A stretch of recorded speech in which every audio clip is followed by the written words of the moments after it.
Hello everyone, this is chapter number 2 from an Alien Handbook.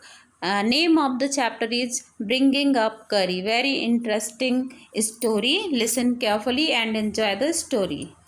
Curry was an elephant. He was 5 months old when he came to the author. अभी देखिए कि इस chapter का जो author है वो जब करी को लेकर आता है तो ये करी कितने साल का होता है? सिर्फ 5 महीने का होता है। करी lived in a pavilion. It was under a thatched roof which rested on thick tree stumps. अभी देखिए आप यहाँ पर ये जो पिक्चर लगाया है मैंने, आप इसको देख सकते हैं। ये जो ट्री के जो स्टेम्स होते हैं वो हैं, जिससे कि ये जो एलिफेंट है ये काफ़ी हैवी होता है। ठीक है, तो इससे ये रूफ है, इसको बोलते हैं गांव में, क्या बोलते हैं? छप्पर बोलते हैं। ठीक है, तो ये जो है इसका रूफ को सपोर्ट मिल सके, जिससे कि ये एलिफेंट इसको गिरा ना सके। मतलब बहुत अच्छा स्ट्रांगली इसको बनाया गया था, जिससे कि ये एलिफेंट जो है इसको बिल्कुल डिस्टर्ब ना कर सके, इसको गिरा ना सके। तो Curry bumped against the poles as he moved about the enclosure. जब भी ये करी इससे बाहर निकलता है तो वो क्या करता है कि बाहर निकलता है तो कहीं ना कहीं कुछ ना कुछ टच हो जाएगा। तो क्या हो सकता है कि ये गिर जाए। इसीलिए इसको काफ़ी क्या बनाया गया है? बहुत मजबूत बनाया गया है। Yet the pole did not give way. It was so because these poles were made of thick tree stumps. अब ये ऐसा क्यों था? क्योंकि ये बहुत ही मजबूत स्टम्प्स थे जिससे कि इसको बनाया गया था। क्यों बनाया गया था? क्योंकि एलिफेंट जो है बहुत ही ज़्यादा स्ट्रांग होता है और अगर वो इसको पुश करेगा तो ये ब्रेक हो सकता है, टूट सकता है, ये सब सारा रूफ जो है नीचे आ सकता है। लेकिन ये नहीं आएगा। क्यों? क्योंकि ये स्टम्प्स जो हैं मोटे थिक स्टम्प से ये इसको बनाया गया है, जिससे कि स्ट्रांगनेस आए। करी enjoyed his morning bath in the river. अभी करी के बारे में बताया जाता है कि उसकी क्या क्या आदतें थी। मॉर्निंग में वो इंजॉय करता था taking bath in the river, वो रिवर में जाता था और खूब नहाता था। He would lie in the water for a long time, और वो पानी में ही बहुत लंबे टाइम तक रह जाता था। On coming out he would squeal with pleasure, और क्या होता था जब वो बाहर आता था तो बहुत ही ज़्यादा प्लेजर के साथ में क्या करता था? आवाज़ें निकालता था। After the bath the author would leave him on the edge of the jungle. अब देखिए जैसे ही ये रिवर में बाथ लेता था और उसी से लगा हुआ जंगल था, वहाँ पर ये एज ऑफ द जंगल, किनारे पर ही ये करी को छोड़ देता था ऑथर। ये ऑथर है, ये बच्चा है, ये भी बच्चा ही है। ठीक है, ये अपने बचपन की बात बता रहा है। तो ये जो है करी को वहाँ पे किनारे ही छोड़ देता था और खुद क्या करता था? इसके लिए खाना अरेंज करता था।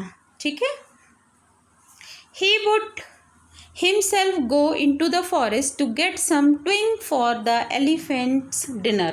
अभी देखिए कि ये जो ऑथर है ये एलिफेंट को अंदर फॉरेस्ट में नहीं ले जाता है, ये खुद जाता है उसके लिए अच्छी ट्विंग्स लेके आता है इसके एलिफेंट के डिनर के लिए। It took a long time, और पता है पेड़ों से टहनियों को काटना ये बहुत ही ज़्यादा डिफ़िकल्ट होता है। इससे क्या होता है? बहुत लंबा समय लगता है।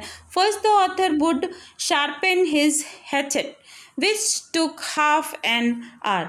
अब क्या करता है? सबसे पहले वो क्या करता है कि वो जो टहनियाँ होती हैं उनको क्या करता है? शार्पन करता है। और then the author had to climb trees to get the most delicate and tender ट्विंग्स।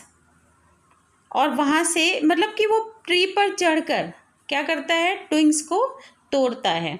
तो ये बहुत लॉन्ग टाइम ले लेता है और बहुत डिफ़िकल्ट भी होता है।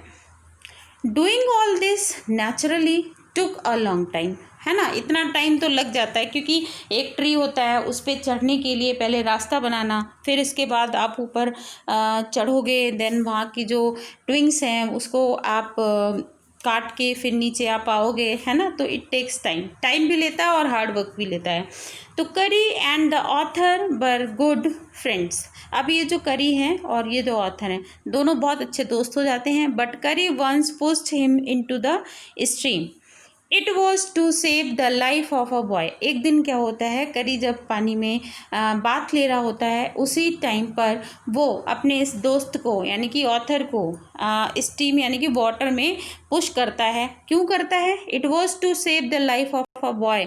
वहाँ पर एक लड़का था जो कि नीचे डूबने ही वाला था और इस एलिफेंट को पता चल जाता है। और जब वो देखता है कि कोई लड़का जो है इसमें बिल्कुल डूबने ही वाला है, तब ये ऑथर की हेल्प से उस बच्चे की लाइफ को सेव करता है। He saw a boy laying on the bottom of the river. वो मतलब कि नीचे जब वो नहा रहा तो उसे ऐसा लगता है कि नीचे कोई गिरा पड़ा हुआ है। ठीक है, मतलब कि एलिफेंट को पता नहीं आइडिया था कि ये बॉय है या कुछ और है, बट एलिफेंट को ये आइडिया हो गया था कि कोई इसमें डूब रहा है। ठीक है, he dived and pulled the body of the drowning boy to the surface. तो क्या होता है कि एलिफेंट को इसकी बॉडी को ऊपर लाने के लिए ऑथर की ज़रूरत पड़ती है, इसीलिए वो ऑथर को स्ट्रीम में पुश करता है, पुश करके वाटर में लेकर आता है। तो ऑथर भी समझ जाता है कि ही वांटेड समथिंग, कि वो मुझे वहाँ ले जा रहा है तो कुछ ना कुछ गड़बड़ है। तो ये जब ऑथर इस बॉय को देखता है कि एक बच्चा नीचे डूबा जा रहा है, तब ऑथर को समझ में आता है ये एलिफेंट इसकी जान बचाने के लिए मुझे यहाँ पर लेकर आया है हेल्प के लिए। However the author was not a swimmer. और ऑथर क्या था, उसे तो स्विम करना भी नहीं आता था। तो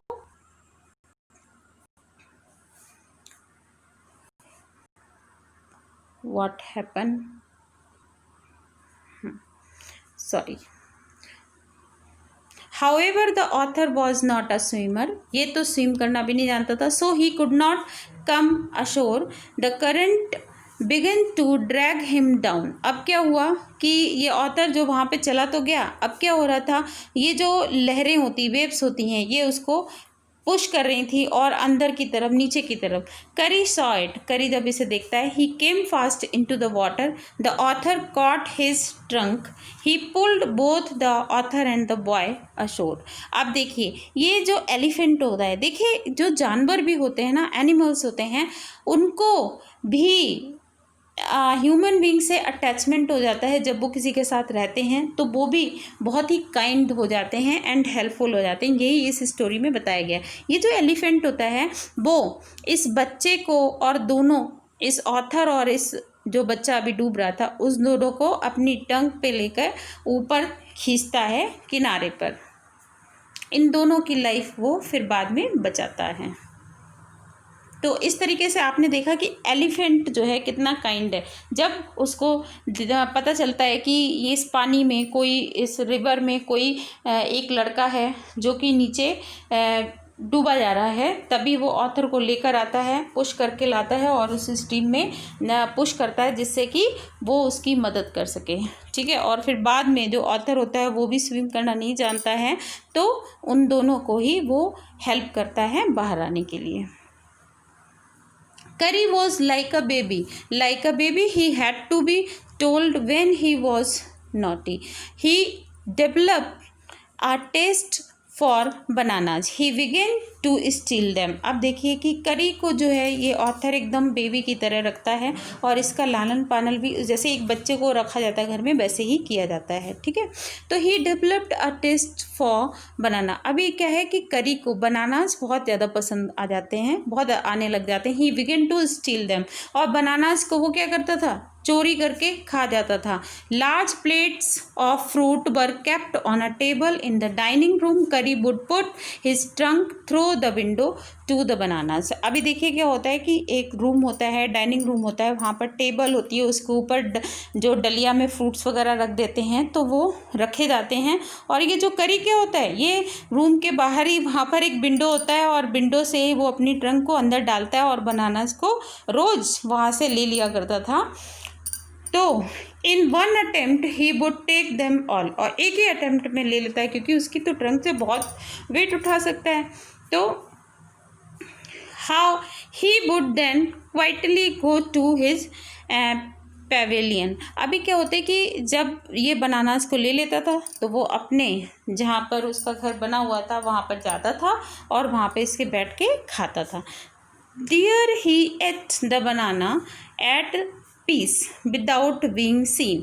अब देखिए वहाँ पर कोई और तो जाता नहीं था, ये अकेला होता था, वहाँ पर आराम से बनानास को चुराता था और चुरा के वहाँ ले जाके पवेलियन में जाके अपने बनानास खाता था।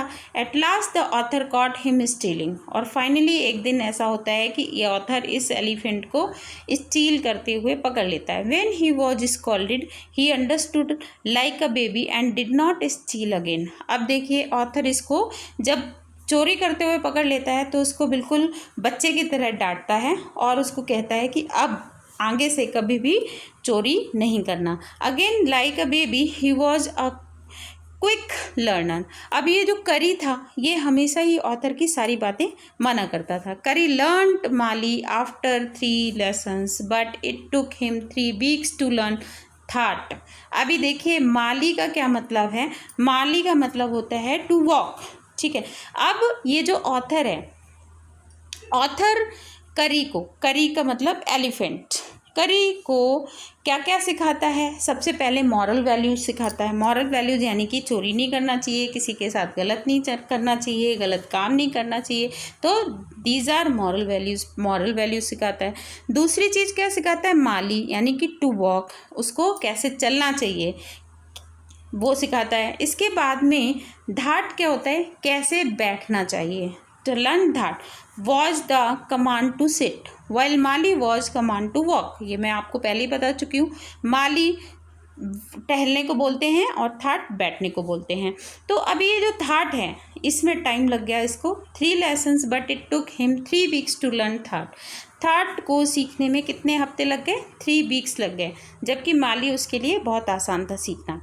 These commands were taught to him just as one teaches a child. अब ये जो ऑथर है इस एलिफेंट को ठीक वैसे ही सिखाता है जैसे कि एक टीचर अपने स्टूडेंट को सिखाता है।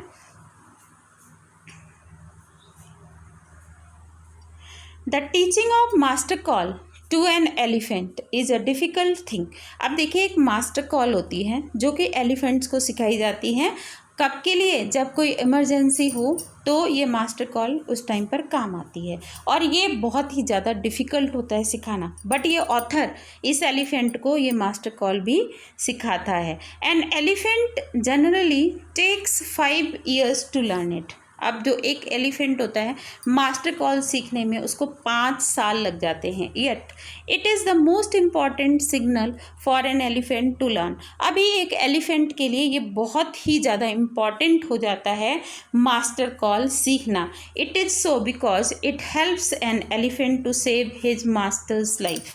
आप देखिए एलिफेंट इससे क्या करता है कि वो अपने मास्टर यानी कि जो एलिफेंट को जो रखने वाले लोग होते हैं वो उसके मास्टर हो गए, ठीक है। अपने मास्टर को कभी उसकी लाइफ खतरे में हो तो इनको बचाने के लिए ये मास्टर कॉल बहुत ही ज़्यादा ज़रूरी होती है सीखनी। Sometimes they are lost in the jungle and there is no way out. कभी कभी क्या होता है कि कोई भी मास्टर यानी कि मतलब कोई भी ह्यूमन बीइंग जंगल में गया और वो अपना रास्ता भूल गया, वो भटक गया अपना रास्ता, तो फिर क्या करेगा, वो अपने आप को जंगल से बाहर कैसे लाएगा।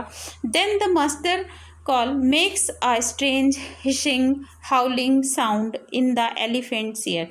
आप देखिए कि ये जो मास्टर कॉल होती है वो उसके थ्रू कोई भी पर्सन या कोई एलिफेंट दूसरे एलिफेंट को ये मैसेज कर सकता है कि मैं यहाँ पर फंस गया हूँ, मेरी मदद करो। A trained elephant understand it and at once pulls out the tree in front of him. अब देखिए एलिफेंट क्या होते हैं, वो तो बहुत स्ट्रांग होते हैं।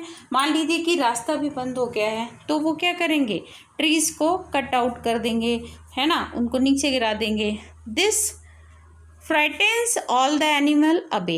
अब देखिए कि कोई भी पर्सन जंगल में फंस गया है तो वो उसके लिए बहुत ही ज़्यादा डेंजरस थिंग हो जाती है उस टाइम पर। वहाँ पर भी और अलग तरीके के एनिमल्स होते हैं, तो ये जो एनिमल होता है एलिफेंट दूसरे एनिमल्स को क्या करेगा, डरा सकता है।